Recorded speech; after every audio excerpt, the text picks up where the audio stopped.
नमस्कार प्रिय विद्यार्थियों। आज हम कक्षा 12th के पाठ्यक्रम के बारे में चर्चा करेंगे। सबसे पहले अगर बात करें तो 12th के पाठ्यक्रम में अपठित बोध की अगर बात करें तो अपठित बोध जो है वह आपके 12 नंबर का आएगा। ठीक है, अपठित बोध आपके 12 नंबर का आएगा। और उसके बाद दूसरे नंबर पे जो है रचनात्मक लेख है।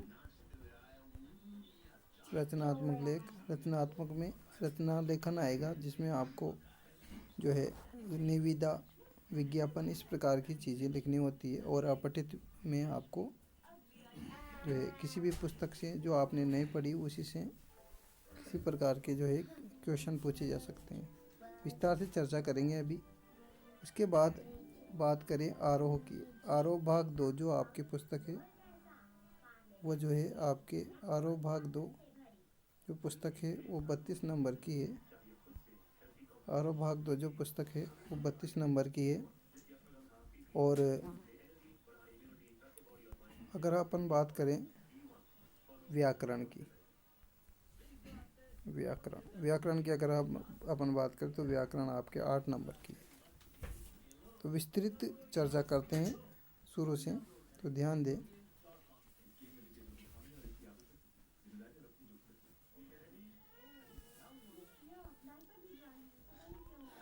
सबसे फर्स्ट में है अपठित पद्यांश। अति लघु उत्तरात्मक प्रश्न आएंगे 6, एक नंबर की, 6 नंबर की।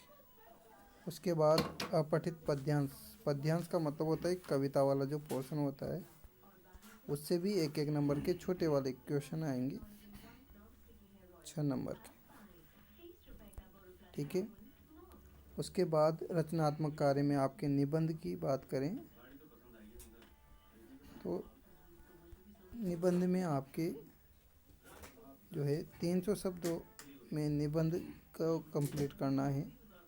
और अथवा में आएगा, इसके जो भी शीर्षक आएंगे वो पूरे अथवा में आएंगे। ये आएगा आपके 5 नंबर का, 5 नंबर का आपके निबंध आएगा। ठीक है।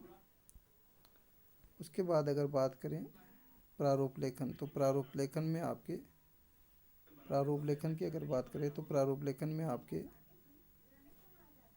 पत्र का प्रारूप लेखन, अर्धशासकीय पत्र, निविदा, विज्ञप्ति, ज्ञापन, अधिसूचना आदि आएंगे।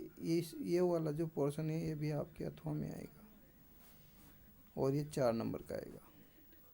उसके बाद अभिव्यक्ति और माध्यम, पुस्तकों पर आधारित अभिव्यक्ति जो माध्यम है उनमें से क्वेश्चन आने हैं।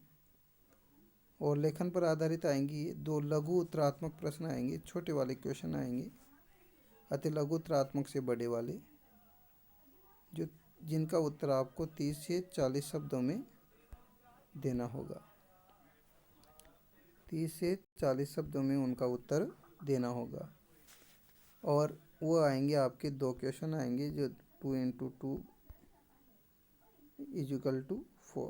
= 4। ठीक है। उसके बाद अगर बात करें तो आपके फीचर आएगा, और फीचर लेखन आएगा या फिर आपके आलेख आएगा। या तो फीचर पूछा जाएगा या आलेख पूछा जाएगा। इसका आपको आंसर देना है 100 शब्दों में। और ये आपके जो आएगा वह कितने नंबर का आएगा? 3 नंबर का आएगा। ठीक है। उसके बाद व्याकरण की बात करते हैं। तो व्याकरण में आपके सबसे पहले टॉपिक आएगा भाषा। भाषा का टॉपिक आएगा। भाषा के बाद व्याकरण आएगा, और व्याकरण के बाद लिपि आएगी। इसमें से भी आपके क्वेश्चन छोटे छोटे क्वेश्चन आते हैं, एक नंबर के क्वेश्चन आते हैं। तो लगभग एक एक नंबर के 2 क्वेश्चन आएंगे, 2 नंबर के, ठीक है। और पूरी व्याकरण आपके टोटल कितने नंबर की है, 8 नंबर की व्याकरण है। उसके बाद शब्द शक्ति आएगी। शब्द शक्ति, तो शब्द शक्ति में आपके अभिधा शब्द शक्ति, अभिधा शब्द शक्ति, व्यंजना शब्द शक्ति और लक्षणा शब्द शक्ति है। इनके बारे में आपको परिभाषा पूछेगा या फिर कोई भी उदाहरण दे देगा और उदाहरण के माध्यम से पूछेगा कि इसमें कौन सी शब्द शक्ति है, उसकी परिभाषा लिखिए। या फिर इस प्रकार से पूछा जा सकता है कि अभिधा शब्द शक्ति और व्यंजना शब्द शक्ति में अंतर स्पष्ट करते हुए एक एक उदाहरण दीजिए। तो किसी भी टाइप से आपको ये क्वेश्चन पूछा जा सकता है 2 नंबर का। आपको सभी प्रकार के टॉपिक क्लियर करवाए जाएंगे। उसके बाद 3rd नंबर पे आता है अपने अलंकार। 3rd नंबर का टॉपिक है अपने अलंकार। तो अलंकार भी अपने कितने नंबर का आएगा, 2 नंबर का आएगा। या तो कोई वाक्य दे दिया जाएगा, वाक्य की कोई भी पंक्ति दे दी जाएगी, उसमें पूछा जाएगा इस वाक्य में निहित अलंकार या इस पंक्ति में निहित अलंकार का नाम लिखे और उसकी परिभाषा दीजिए।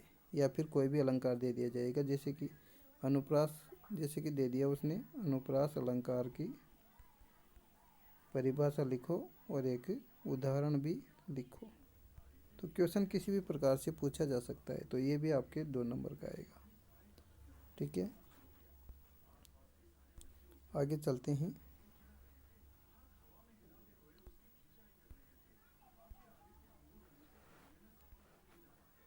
आगे अगर अपन बात करें तो यहाँ पे अपन बात करते हैं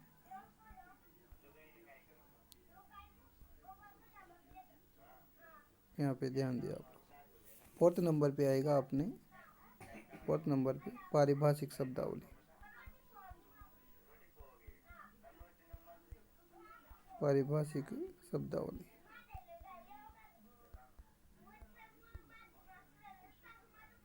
ठीक है। पारिभाषिक शब्दावली आएगी। पारिभाषिक शब्दावली कितने नंबर की आएगी, 2 नंबर की। अब पारिभाषिक शब्दावली क्या होती है? पारिभाषिक शब्दावली का मतलब होता है कि कोई भी मतलब जो शुद्ध हिंदी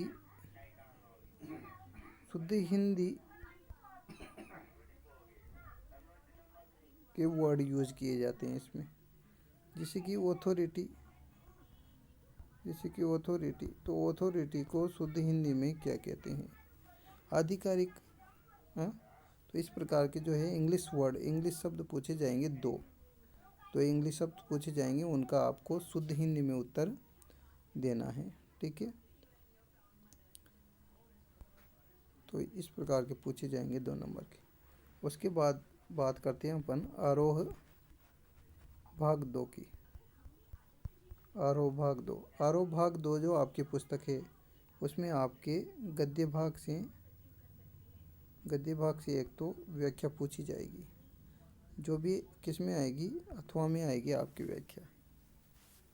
2 व्याख्या आएगी मतलब गद्य भाग से, यूँ समझो आप। और उससे रिलेटेड एक एक नंबर के कितने क्वेश्चन आएंगे, एक एक नंबर के पूरे 6 क्वेश्चन आएंगे, ठीक है। इसी प्रकार से अगर बात करें तो एक व्याख्या पूछी जाएगी आपको पद्य से। पद्य का मतलब होता है कविता वाला पोर्शन। कविता वाले भाग से आपको क्या पूछी जाएगी, कविता वाले भाग से आपको व्याख्या पूछी जाएगी। और ये भी किस में आएगी, ये भी आपके अथवा में आएगी। और ये भी 1 × 6 मतलब 6 नंबर की आपकी व्याख्या आएगी, एक एक नंबर की व्याख्या पूछी जाएगी। उसके बाद बात करते हैं इसी पुस्तक में 2 निबंधात्मक प्रश्न आएंगे। 2 निबंधात्मक प्रश्न आएंगे। तो निबंधात्मक प्रश्न भी एक प्रश्न तो आएगा गद्य से और एक प्रश्न आएगा पद्य से, ठीक है। और इनमें भी आपको क्या दिया जाएगा, अथवा दिया जाएगा। और इन प्रश्नों की जो सीमा है, उत्तर सीमा, वो 100 शब्द है। 100 शब्दों में ये प्रश्न आपको कंप्लीट करने हैं, ठीक है। इसके बाद अगर अपन बात करें तो 100 शब्दों में कंप्लीट करने हैं तो 2 प्रश्न आगे कितने कितने नंबर के, 5-5 नंबर के, मतलब पूरे 10 नंबर के निबंधात्मक क्वेश्चन आएंगे इसमें, गद्य और पद्य में से। उसके बाद इसी पोर्शन से आपको एक लघु उत्तरात्मक प्रश्न पूछा जाएगा, जिसके उत्तर सीमा 30 से 40 शब्द होगी। इनमें उत्तर देना है, वो 2 नंबर का आएगा और वो किससे आएगा, पद्य से। ठीक है। और इसी प्रकार से आपको जो है एक लघु उत्तरात्मक प्रश्न पूछा जाएगा, उत्तर सीमा उसकी उसकी जो उत्तर सीमा रहेगी, एक लघु उत्तरात्मक प्रश्न पूछा जाएगा, उसकी उत्तर सीमा आपको 40 से 60 शब्द रहेगी। उसकी उत्तर सीमा, तो उसकी उत्तर सीमा में 40 से 60 शब्द रहेगी, तो वो आएगा आपके 3 नंबर का। भाई अगर 30 से 40 शब्द रहेगी, वो वाला 2 नंबर का,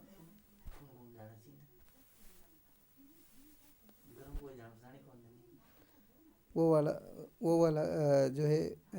वो वाला आएगा आपके कितने नंबर का, 3 नंबर का। ठीक है। 40 से 60 शब्द वाला।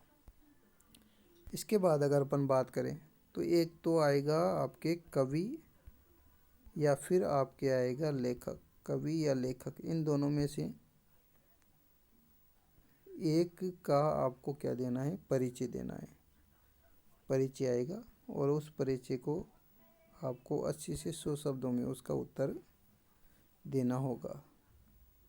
तो वो लेखक या एक कवि का परिचय आपके 5 नंबर का आएगा। तो लेखक के परिचय के ऊपर भी आप विशेष ध्यान दें, क्योंकि या तो आप एक साइड के पूरे लेखक याद कर लें या फिर एक साइड के कवि याद कर लें, और 80 से 100 शब्दों में आपको इसका उत्तर याद करना है। और सभी लेखक की रचनाएं 3-3, 4-4 रचनाएं तो आप विशेष रूप से याद ही कर लें, क्योंकि अगर आपने रचनाएं नहीं लिखी तो इनमें से आपके नंबर माइनस हो जाते हैं। इस वजह रचनाएं तो लिखना वेरी इंपॉर्टेंट है, बहुत ज़्यादा ज़रूरी है रचनाएं लिखना। ठीक है। उसके बाद अगर बात करें अपन, तो ये वाली जो बुक है वो कितने नंबर की हो जाती है अपने, 32 अंक की तो आरोह वाली बुक है। ठीक है। उसके बाद वितान की बात करते हैं। खंड 4 में आपके वितान आएगी। वितान सेकंड वाली पूरक पुस्तक आएगी। वितान भाग दो वाली जो सेकंड वाली पुस्तक है वो आएगी। ठीक है। अब उसमें आपको एक निबंधात्मक प्रश्न पूछा जाएगा। निबंधात्मक आपको प्रश्न पूछा जाएगा उसमें। ठीक है। निबंधात्मक प्रश्न पूछा जाएगा, तो वो निबंधात्मक प्रश्न भी आपके किस में आएगा, अथवा में आएगा। उसकी उत्तर सीमा होगी, शब्दों की उत्तर जो सीमा है वो कितने शब्द, 120 शब्दों में आपको कंप्लीट करना पड़ेगा। और आपके वो आएगा एक क्वेश्चन कितने नंबर का, 6 नंबर का। वितान से एक आपके निबंधात्मक प्रश्न आएंगे। वैसे तो 2 आएंगे अथवा में, आपको एक करना है। ठीक है। उसके बाद वितान की बात करते हैं, वितान पुस्तक की। तो वितान पुस्तक से आपकी अति लघु, एक तो लघु उत्तरात्मक होता है और एक होता है अति लघु उत्तरात्मक। अति लघु उत्तरात्मक प्रश्न होता है जिनकी उत्तर सीमा आपको कितने शब्दों में देनी है, जिनका उत्तर आपको 20 शब्दों में देना है।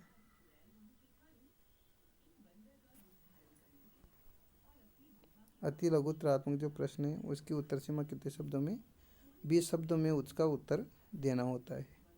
तो ये आएगा आपके 1-1 नंबर का, तो 6 नंबर के आएंगे। इस प्रकार से आपके जो सेकंड वाली जो वितान बुक है ना, वो वितान बुक आपकी कितने नंबर की है, 12 नंबर की। ठीक है। उसके अलावा आगे चलते हैं अपन। तो गवर्नमेंट के सिलेबस के अनुसार आपके 30% जो सिलेबस है वो गवर्नमेंट ने लेस भी कर दिया है। तो उनमें से कौन कौन से आपके चैप्टर हट चुके हैं वो आप उनको भी देख लें। ठीक है, तो आगे देखें आप लोग।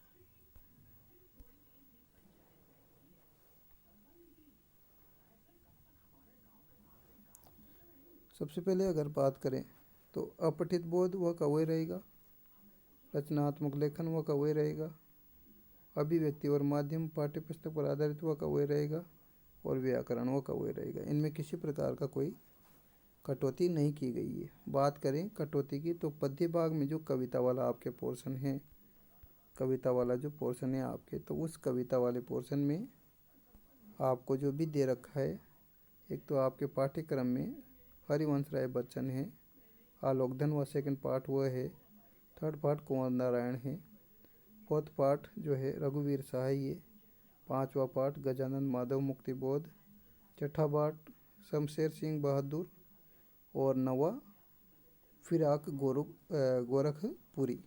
ये आपके पूरे कितने पार्ट हुए? पूरे 8 पार्ट हुए, 7 पार्ट हुए। तो आपके जो है ये पूरे कितने पार्ट हुए? ये पूरे आपके 7 पार्ट हो गए। 1 2 3 4 5 6 और 7 पार्ट तो आपके कौन से भाग में हैं? पद्य में, यानी कविता वाले भाग में है आपके। ठीक है, उसके बाद गद्य की बात करें तो गद्य भाग में आपके कौन कौन से पार्ट हैं? महादेवी वर्मा, जैनेन्द्र कुमार, धर्मवीर भारती, फणेश्वर नाथ रेणु, रजिया सज्जाद जहीर, हजारी प्रसाद द्विवेदी। ये संपूर्ण पाठ दे रखे हैं। तो इस प्रकार से 1 2 3 4 5 6 पार्ट इसमें। तो 7 पार्ट तो पद्य में हैं और 6 पार्ट गद्य में।